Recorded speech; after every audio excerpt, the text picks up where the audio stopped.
I hope you're having a great day. And in today's video, what I wanted to talk about is why having multiple products and services in a business is actually holding you back in terms of sales and marketing. So I think we've all come across businesses where you go to their website and you can see they've got this package, and this package. Sometimes it's like bronze, silver, gold, or it could be like our chipmunk, our beaver, or our giraffe package. They usually have like interesting names anyway, but or meaningful names. But the point is, it's based on the good, better, best principle. And the good, better, best principle says bring people into your business for something good, then give them something better, and then give them the very best thing, and keep upselling them.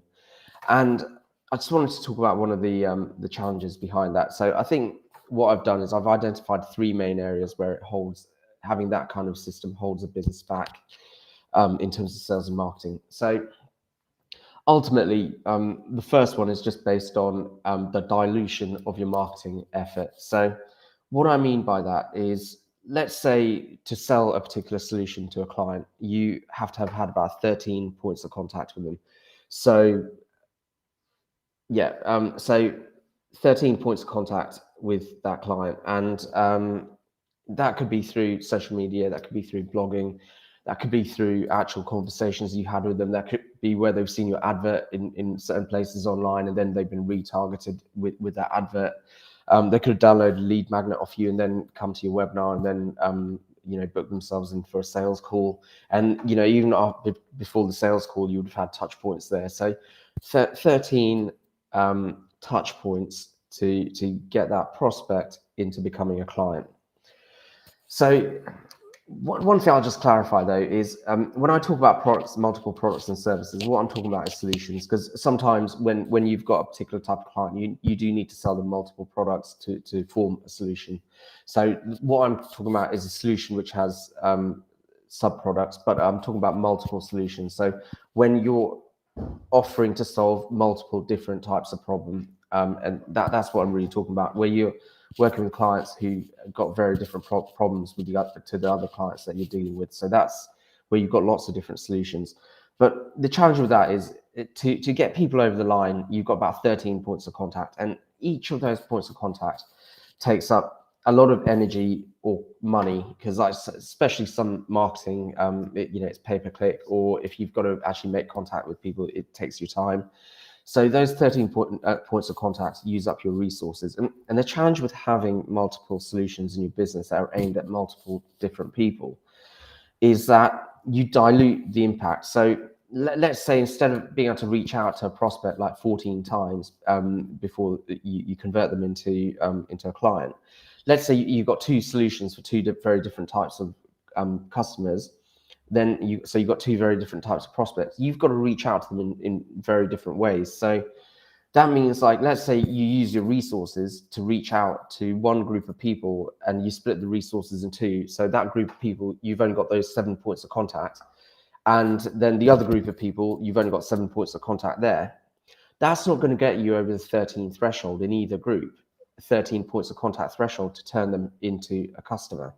So this is why it's very challenging for a business to actually have multiple solutions, because it completely dilutes the impact.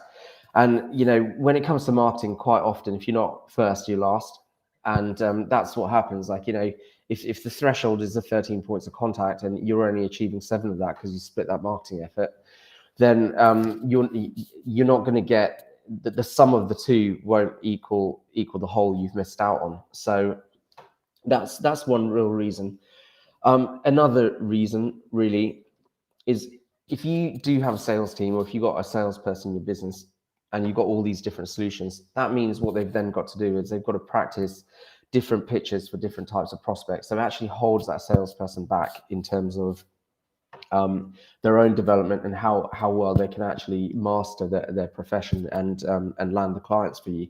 So you got that dilution of their effort there as well. And thirdly, which I think is probably also equally as important as the first point, is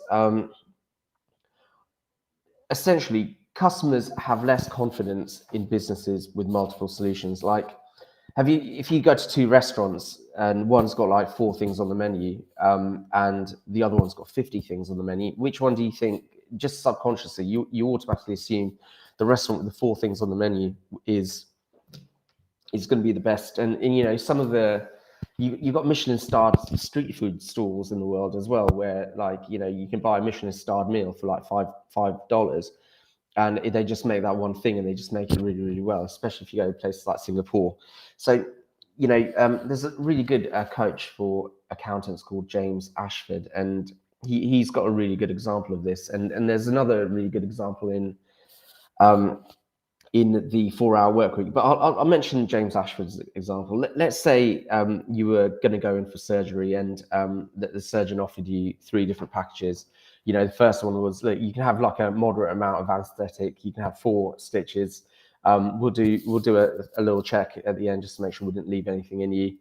Or you could upgrade to our premium package, and, like, you know, you'll have all the anesthetic you need, and we'll give you 12 sutures, and you know, we'll make sure we'll do a really thorough inspection to make sure we didn't leave anything in you, and everything's been done well. And if you were given that choice, like, the vast majority of people would just say, I don't want to think about this, just get the job done. And, you know, it's another example from the 4-hour work week was, like, you know, Tim Ferriss, and he did an analysis on a watch company. I think this was in the 80s when newspaper adverts were still quite relevant. And this watch company ran 2 different adverts. One advert had like 5 of their main watches on it, and the other advert had their most popular, the main watch on it. So it only had 1 watch, and the advert with 1 watch actually had like 5 times as much feedback and leads generated as the advert with the 5 different watches on it. So what people are really looking for you to do is show some leadership. If you believe that there is a solution for them, then you have to be willing to say, I'm not willing to sell you anything else. And that's where really, you know, narrowing it down to that one thing is really, really important. Because when you say, if you can't give that client guidance on what they actually need, and how you can achieve it for them, then they're not going to have faith in you as a professional, and they're not going to buy from you. So that's really the third reason. But by limiting choice for your prospects, you're actually improving confidence in your abilities. So those are the 3 points. It's definitely worth thinking about, because I do see a lot of businesses out there where they've got quite a diverse offering, and that can be a challenge. It's better to just focus on one offering for one type of client, and then just build that expertise in that area. So, you know, we cover a lot of this as part of our Apex program, and as well as improving the health of your finances, profits, and business value.